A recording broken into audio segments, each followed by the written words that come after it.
Les pêcheurs. Le site est floconneux de brume qui s'épaissit en bourrelet autour des seuils et des volets, et, sur les berges, fume.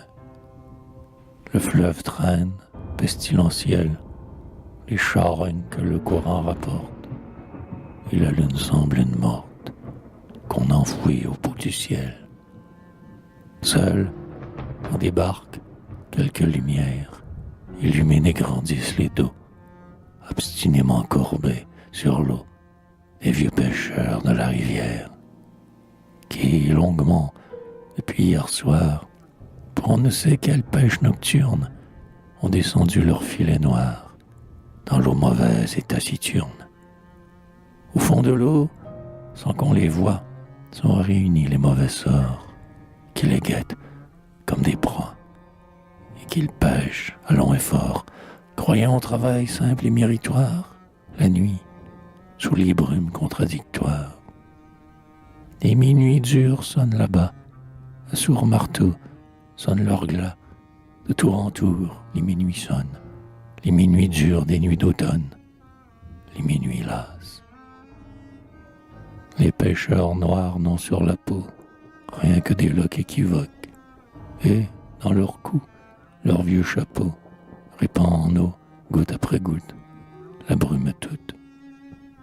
Les villages sont engourdis, les villages leur taudis, et les saules et les noyés que les vents d'ouest ont guerroyés.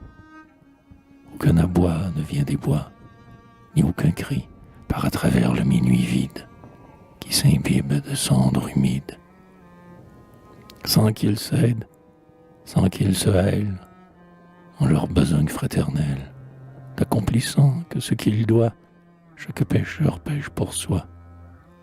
Et le premier recueille, en les mailles qu'il serre, tout le fretin de sa misère. Et celui-ci ramène, à l'étourdi, le fond vaseux des maladies. Et tel ouvre ses nasses au deuil passant qui le menace, et celui-là ramasse, au bord, les épaves de son remords.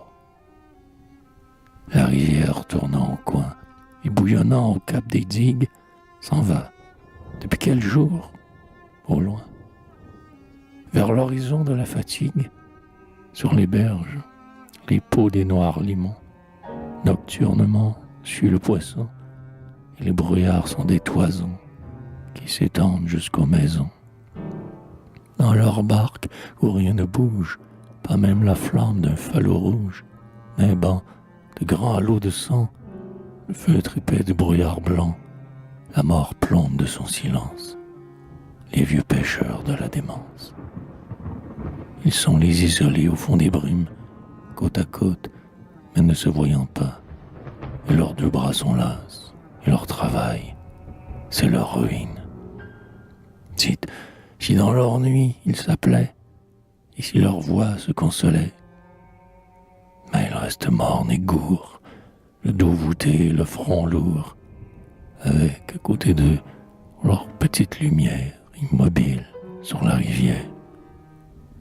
Comme des blocs d'ombre, ils sont là, sans que leurs yeux, par au-delà des bruines âpres et spongieuses, ne se doutent qu'il est, au firmament, attirante comme un aimant, des étoiles prodigieuses.